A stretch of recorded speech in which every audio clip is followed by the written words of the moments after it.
Hello Healthinistas, and welcome to my channel, 50 something. This channel is for the overall well-being of people 50 and older. But don't worry, if you're in your teens, 20s, 30s, and 40s, you can still apply the content. Today I'm tackling episode 2 of my life as a kidney donor. I'm going to talk about the testing that you can expect when you're going through the process of becoming or possibly becoming a kidney donor. The first thing I want to talk about is what is the age requirement? Well, you have to be from 18 to 70. Now, if you know of people that fall outside of those parameters, it's because it was taken on a case by case basis. But for the most part, as my nephrologist told me, that the ideal ages are 18 to 70. So let's say that you've decided to become a kidney donor, or you would like to. Well, you need to be tested so that they can determine that you are healthy enough to be a kidney donor. One of the very first things that are going to be done is you're going to be required to take urine sample. And this is a 24-hour urine collection. So you get this gallon jug, it looks like a gallon, or close enough, and basically what you do is you can start early in the morning, but what you do is you'll discard the very first sample, but you will put down that you'll put down that time. So for instance, let's say you started at 7:30, you'll discard that 7:30 urine, but you'll put down 7:30.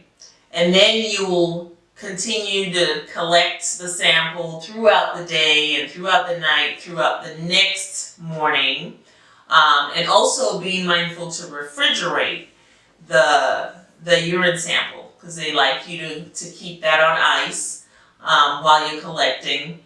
And then once you finish collecting it 24 hours from the time you started, you can go ahead and take that in to the laboratory so that they can do testing. Now, they're looking for a couple of things.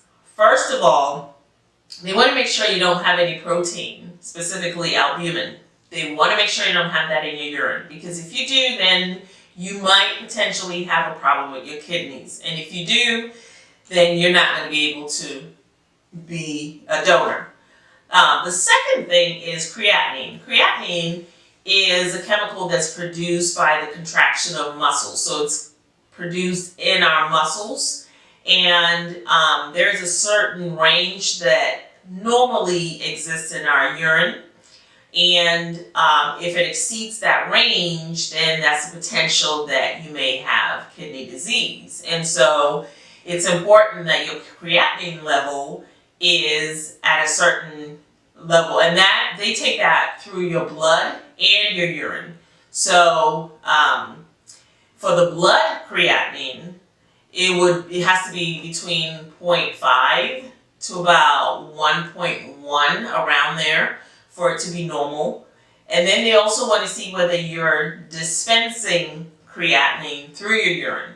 So when you turn in your sample, they're going to check the amount of creatinine in your urine, which should be a higher amount.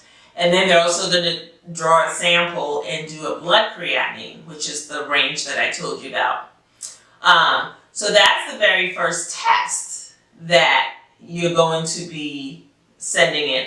Once you've done the urine test and they've decided, okay, they've cleared you, your range is fine, you're going on to the next level, then comes the blood test.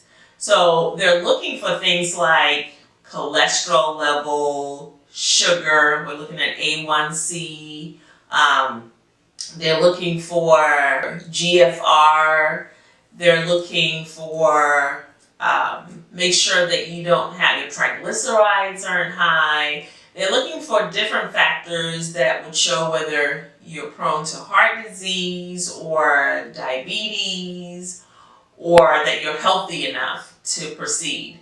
So for me, during this time, I would say there were the tubes that were taken, and don't be alarmed, were as high as 21 different tubes with different colors that were sent to the lab for blood analysis.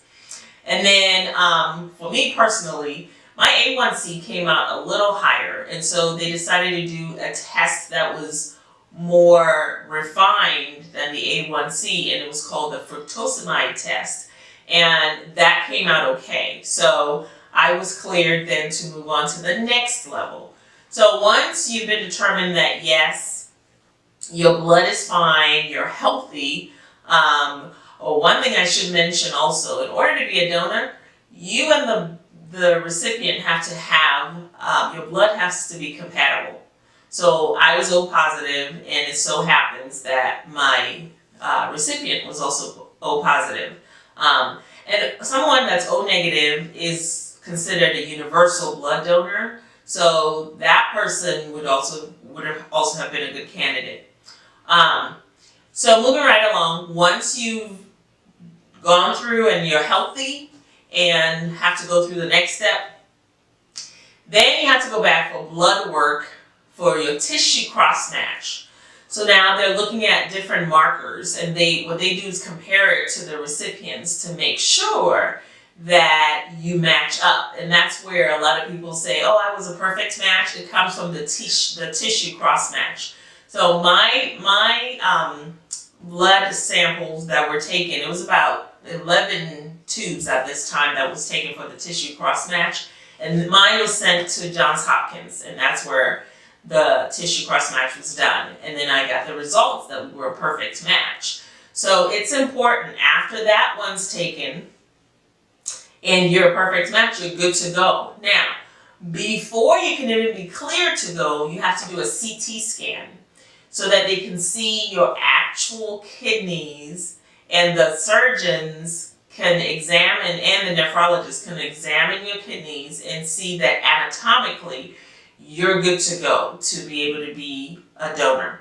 And then in addition to the CT scan, you'll have to do an EKG and a chest x-ray. All right, so that they want to make sure that your heart is definitely healthy and that you can undergo this. So pretty much everybody has your best interest at heart. And then if all of those things have been cleared, you're still going to have to talk to a dietitian, a social worker, and you'll always have your living donor coordinator. For me, my kidney donor coordinator was a wonderful young lady, and they're the ones that will start the paperwork process. They're the ones, for me, at Inova, which is where I ended up going to get the surgery done, because my recipient, that's where her team was. So for me, that's the person that you have to contact first, and then they get you started on the paperwork to get, even before you start on all the testing. So I came from a different state to go to get this done. Now, all the costs of all the testing was covered by Inova, because they have an insurance set aside for donors where all testing is covered. Now, the thing that you got to understand, which I thought was wonderful, that I didn't have to pay anything for any of the tests. However, your travel costs and any loss of work, that's pretty much on the donor. You have to, that's your responsibility. So be aware of that. Fortunately, I happen to be working at a place where a sick bank was an option. So a couple of years ago, I decided to join the sick bank, and I joined because I wanted to donate hours to possibly people that had cancer, that didn't have enough sick time, that would then get hours from the sick bank. But what's great about donating hours to a sick bank is that it's reciprocal. So when it was my time and I used up my sick time, I could then dip into the sick bank to get whatever hours a few hours more that I needed. And they would have offered me more than actually I ended up using, but I was glad that I didn't have to. So look into things like that. Look into so that you don't lose any income. And if you don't have sick banks, look into your company's FMLA. And a lot of companies will not pay you the full amount. They might pay you half. Some people will give you the FMLA time off, but will not pay you at all. So make sure you look into that. The other thing is that you need to consider is that some insurances, and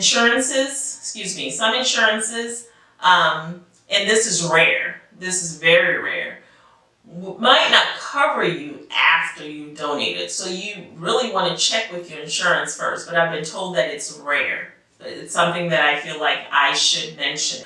All right, so make sure you check with your insurance just to make sure that they are not going to deny you coverage because you donated a kidney.